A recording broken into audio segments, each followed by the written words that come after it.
Frozen alive to 100 degrees below zero, a 3-day-old embryo is held in suspended animation. As temperatures approach absolute zero, all chemical and biological activity ceases. In this state, frozen life might be preserved forever.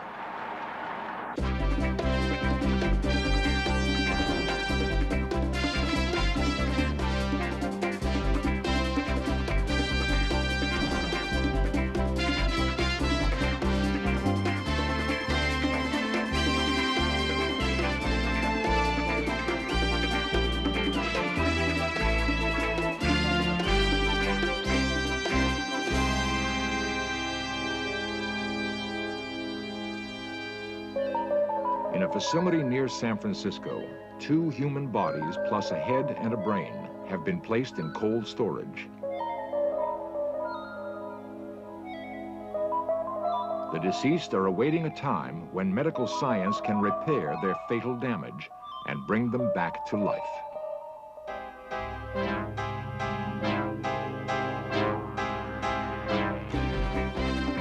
This series presents information based in part on theory and conjecture. The producer's purpose is to suggest some possible explanations, but not necessarily the only ones, to the mysteries we will examine. Since the dawn of man, cold has been our cruelest enemy. Even today, blizzards claim a yearly toll of the unprepared. During winter, death by freezing remains a constant threat.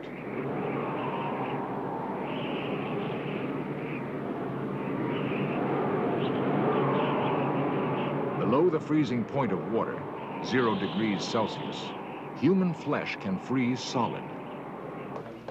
Hands and feet are especially vulnerable to frostbite. In severe cases, the damage is irreversible.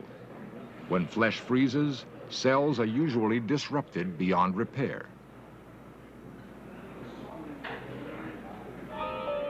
Research has led to advances in design of protective clothing. Along the Alaskan pipeline, properly dressed workers are safe down to minus 60 degrees Celsius. Below such temperatures, however, cold becomes increasingly lethal. For most of us, once temperatures drop into the sub-zero range, we've reached the limit of our knowledge about cold.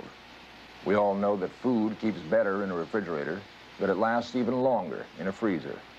But beyond freezer temperatures, we enter the realm of cryogenics, the realm of the very cold.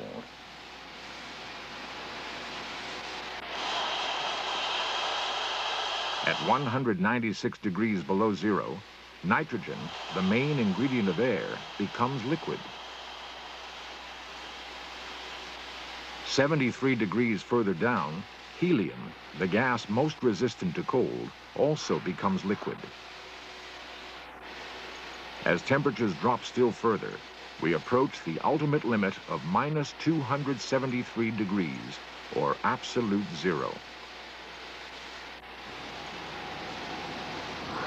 To understand how freezing damage occurs, MIT scientists freeze cells under controlled thermal conditions.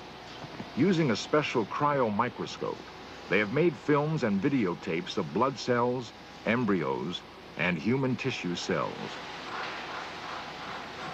Red blood cells are relatively easy to freeze safely.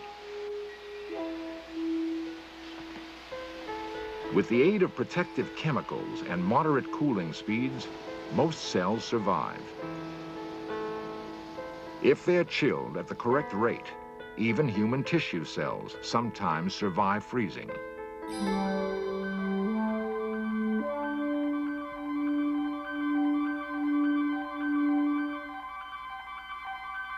But when the freezing is too fast, ice forms within the cells, causing them to flash black and die.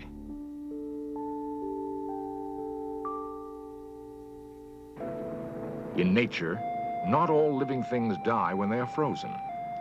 Some trees and plants have adapted to the bitter Arctic winter. Certain insects, like the tardigrade, survive below -50 degrees. The tardigrade and other Arctic insects freeze in winter and thaw without ill effect in summer. Is it conceivable that larger animals, perhaps even people, could survive freezing?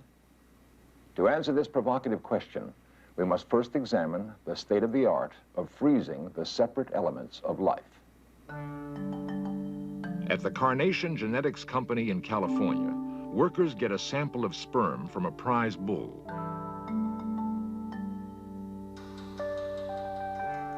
They add the sperm to a solution of glycerol, the same chemical Arctic insects produce to prevent freezing damage.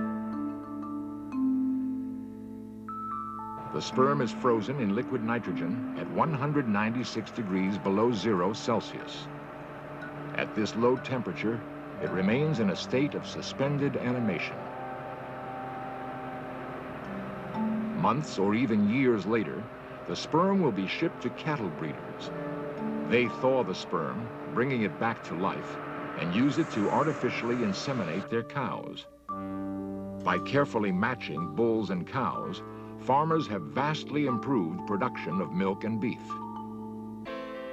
At the Tyler Clinic in Los Angeles, human sperm is preserved for many years.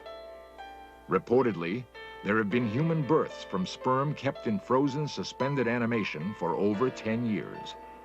No one knows how long it keeps its potency. Human sperm frozen today could possibly sire a child hundreds or even thousands of years from now. Blood is the very symbol of life. It carries warmth and oxygen to all parts of the body. Today, however, blood freezing is routine. The red cells are protected by adding glycerol.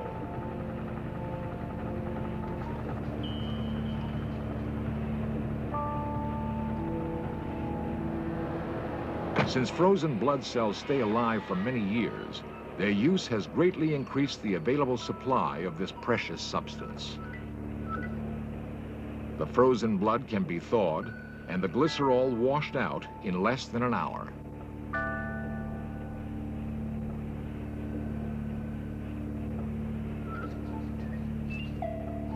Dr. Charles Huggins directs the blood bank at Massachusetts General Hospital. He is also a pioneer on the next frontier of cryogenics, the preservation of whole organs by freezing. By freezing the organ, you would make it much easier to coordinate the donor organs and the potential recipient, and a much higher percentage of people could have successful transplants with good genetic matching. And I don't think there's any fundamentally unsolvable problem, but it's not going to come in the next day or two, and in fact, I think it'll be quite a number of years before we have clinical banks of kidneys and hearts and that sort of thing. Attempting to solve the organ freezing problem, biologists chill living tissue below the ice point. They observe how blood vessels are damaged when the tissues freeze. Such difficulties limit the size of organs which can be frozen. At UCLA, Dr. Josiah Brown has frozen the tiny pancreas gland of fetal rats and successfully transplanted it into adult rats. We're trying to work out in the rat pancreas the technique for freezing the pancreas so that it can be frozen permanently and implanted into a diabetic animal in order to reverse the diabetes.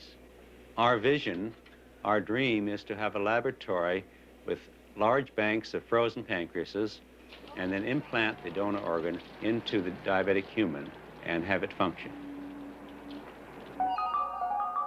Of all life processes, none is more awesome than the growth of a tiny embryo into a complete animal.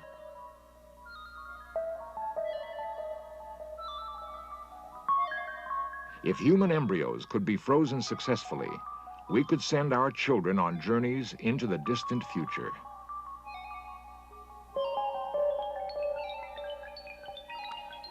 Protected by a chemical called DMSO, a mouse embryo is carefully frozen.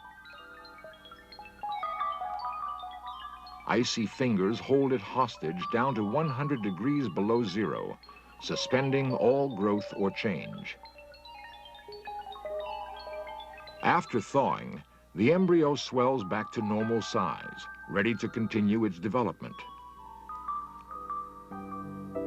At the Oak Ridge National Laboratory, scientists have frozen mouse embryos in liquid nitrogen. They take embryos from the uterus of a pregnant mouse. The embryos are gently put in DMSO. Then, the scientists freeze the living embryos and store them in liquid nitrogen. Days later, the embryos will be thawed and reimplanted in the wombs of other mice. Remarkably, they develop into normal, healthy mice. Soon after the mouse experiments, cattle breeders also began freezing embryos. They flush week-old embryos out of cows known to have superior calves. By super-ovulating with fertility drugs, they can get as many as 15 embryos per cow. The embryos are cooled slowly in DMSO, then plunged into liquid nitrogen and held in cold storage. When it is time to bring them to life, the breeders thaw the embryos, remove the chemical antifreeze, and prepare cows for implantation. They inject an embryo into the cow's womb and sew her up. The embryo will grow naturally to term. This calf is the first frozen embryo calf ever born in the United States.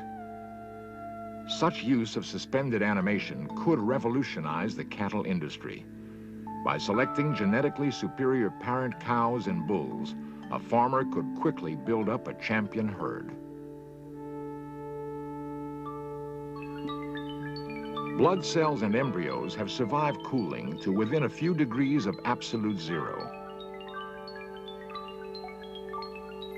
As the temperature drops toward its theoretical limit, molecular motion virtually ceases. Processes of growth and deterioration stop. In this state, the essence of life could be preserved forever. There are those who would like to imagine that freezing could make man immortal.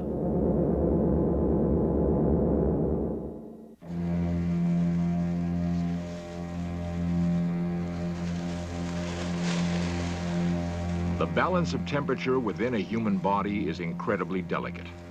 A drop of only 5 degrees in body temperature brings on the potentially lethal state called hypothermia.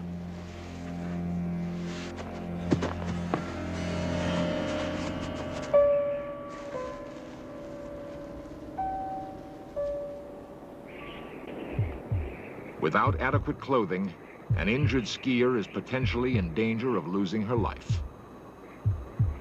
In direct contact with snow, her body will cool rapidly toward the point where no amount of exercise or clothing could restore adequate warmth. Unless she is rescued, death would then be inevitable.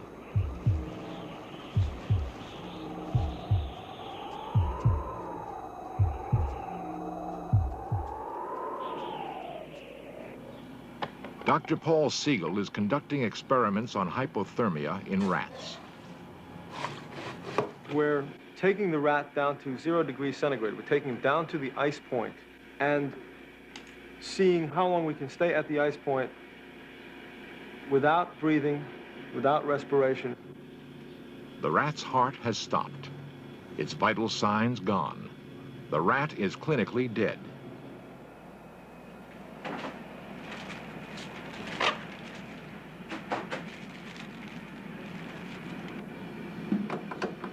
Dr. Siegel's assistant uses a desk lamp to warm the rat. She gives it artificial respiration. Usually, between 15 and 18 degrees, we reestablish heartbeat, sometimes before. So in the next couple of minutes, since the temperature is rising rapidly, we should begin to see a heartbeat. That's it. We got a beat. That is a heartbeat. There's another one, yeah. Keep going, Judy. Beautiful, beautiful. All right, heartbeat established at 13.5 degrees centigrade. During long, cold winter months, when food is scarce, some animals are able to hibernate. This suggests another approach to suspended animation. During hibernation, the ground squirrel drastically reduces its metabolic rate. To the touch, it is icy cold. Although heartbeat and breathing do not stop, they are greatly slowed. As the squirrel warms to room temperature, it gradually regains consciousness. We're only beginning to understand how some animals hibernate. As yet, we know of no fundamental barrier to human hibernation. A freeze-dried animal retains its external form years after its contemporaries have decomposed. Mammoths frozen for 10,000 years have been found in Siberia, their meat so fresh that it can be eaten. Some people have concluded that freezing and reviving whole animals might be possible.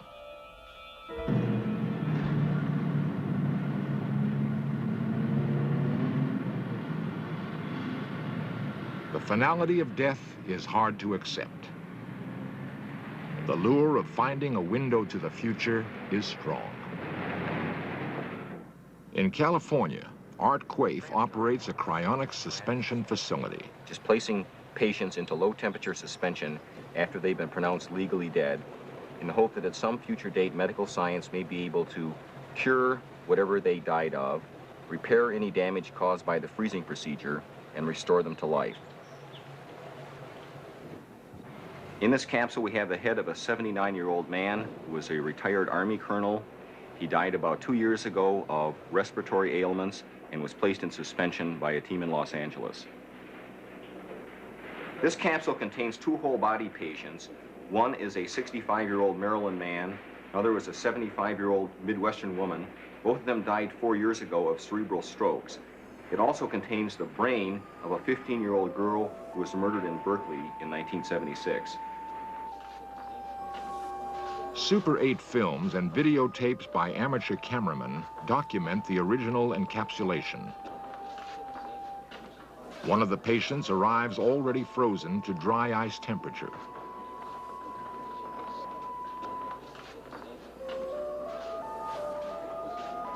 His body is placed in a plastic bag. It is wrapped in alternating layers of foil and fiberglass. The insulation will reduce the risk of thawing in case the liquid nitrogen in his capsule temporarily boils away.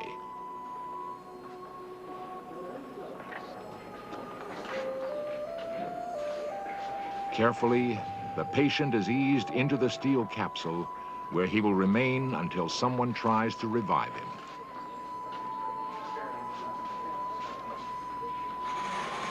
After encapsulation, liquid nitrogen was added.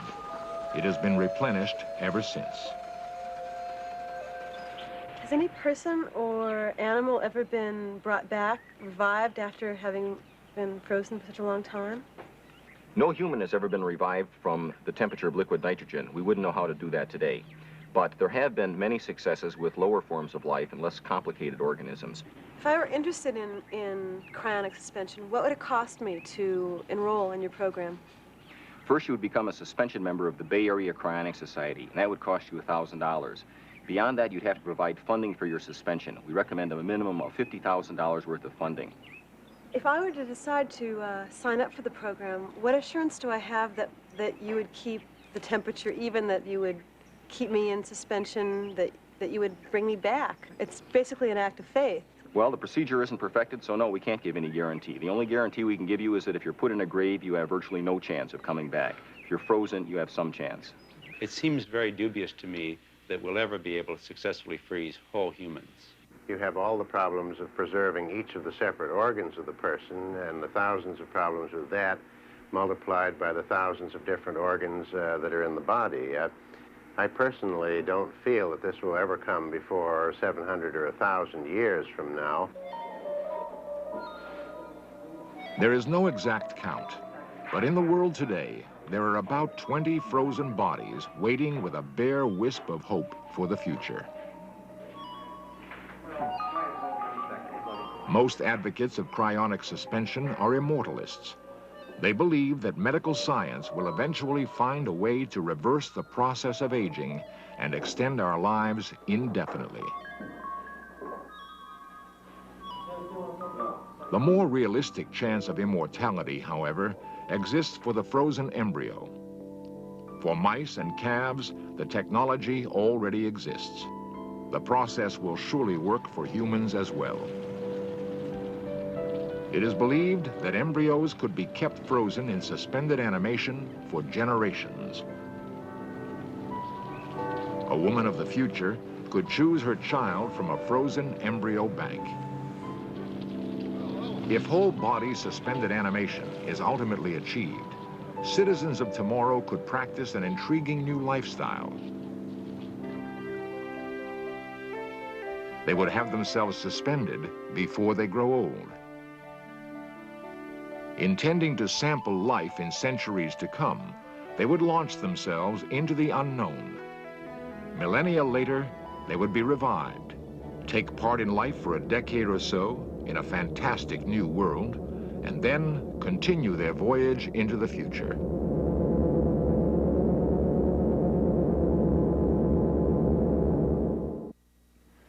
The use of cold storage to preserve human sperm, embryos, and even whole people raises many ethical and social questions. Whose sperm and embryos should be saved? Could everyone afford to be frozen, or only the rich? The research in cryobiology will surely lead to life-saving medical advances. But even if we achieve suspended animation, we may not be able to deal with the unknown consequences of frozen immortality.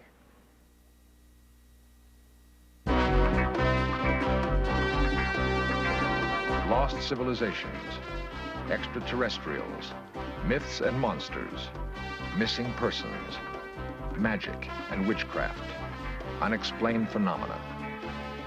In Search of Cameras are traveling the world, seeking out these great mysteries.